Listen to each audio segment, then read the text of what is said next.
When the United States sent its leadership to China alongside 18 of the most powerful corporate executives in American history, the scale of the delegation was unprecedented.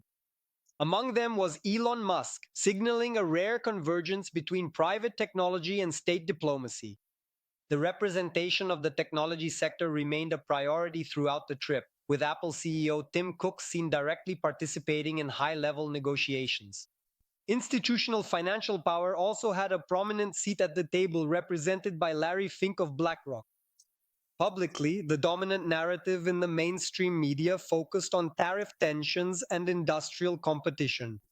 However, a growing theory suggests that the true purpose of these meetings was to draft the terms of a new global monetary order. If this theory is correct, the public is witnessing a geopolitical performance designed to mask a historic financial reset, one that will directly impact the value of private economies and civilian wealth. The urgency of these discussions is being driven by a specific geopolitical choke point: the closed Strait of Hormuz. Global energy markets are currently compensating for this closure by consuming emergency oil reserves to keep industrial refineries running. Data shows that global oil stocks are reaching levels of operational stress. In the United States, these reserves are projected to reach a critical low at the beginning of July, threatening the basic functioning of the domestic energy grid. Rival powers, including China and Russia, have avoided intervening, using the energy shortage as a form of economic pressure against Western financial stability. Control over the flow of energy translates directly into diplomatic leverage.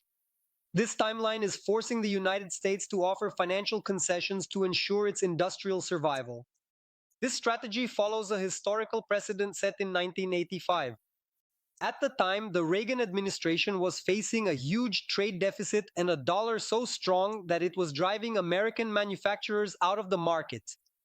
To address this, the United States called a secret meeting at the Plaza Hotel in New York. There, allied nations agreed to coordinate the devaluation of the US dollar. The mechanical result was a Japanese yen that nearly doubled in value overnight. American exports became cheap and competitive, while Japanese products became prohibitively expensive. In exchange for this currency impact, Japanese companies were allowed to invest billions in the American real estate market and to build huge automotive factories across the United States. This sudden currency shift caused the Japanese economy, which was highly dependent on exports, to stall. To survive, they flooded the domestic market with cheap credit to stimulate growth. This wave of credit created the largest asset bubble in history. When it finally burst, it left Japan with 3 decades of economic stagnation.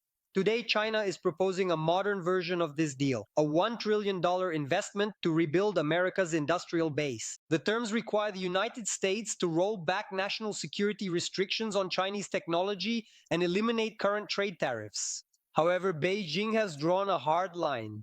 They steadfastly refuse to permit the yuan to undergo a significant revaluation against the dollar, having witnessed firsthand the extensive and lasting economic damage that such a path previously inflicted upon the nation of Japan. This creates a stalemate. The United States needs the capital injection, but negotiators must find a way to weaken the dollar without the direct revaluation of the Chinese currency. The proposed escape valve for this stalemate is the repricing of physical gold. Officially, the Treasury values its gold at only $42 per ounce, a price set in 1973. The current market value is above $45,000. By marking these reserves to market value, the United States balance sheet expands instantly, significantly reducing the relative weight of the national debt. China also benefits from this repricing. They have spent the last decade aggressively accumulating physical gold, which means their national wealth would multiply overnight without touching the yuan's exchange rate. In this scenario, the United States receives industrial bailout and debt relief, while China secures a dominant position in the new monetary structure. Market data suggests that this shift is already beginning. Yields on US bonds are rising amid fiscal stress, while Chinese borrowing costs remain stable. At the same time, trade data reveals that the United States' main export is physical gold, which is moving directly into Chinese reserves. Historically, the nation that exports its gold is the one losing its status as a reserve power. Meanwhile, the nation importing it is preparing to dictate the next set of global rules. Financial indicators suggest that institutional investors are already repositioning their portfolios to account for a significant devaluation of the dollar.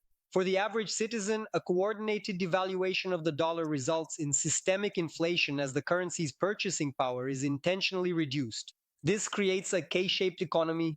Those on the upper arm who own hard assets like real estate, gold, or Bitcoin see their wealth increase.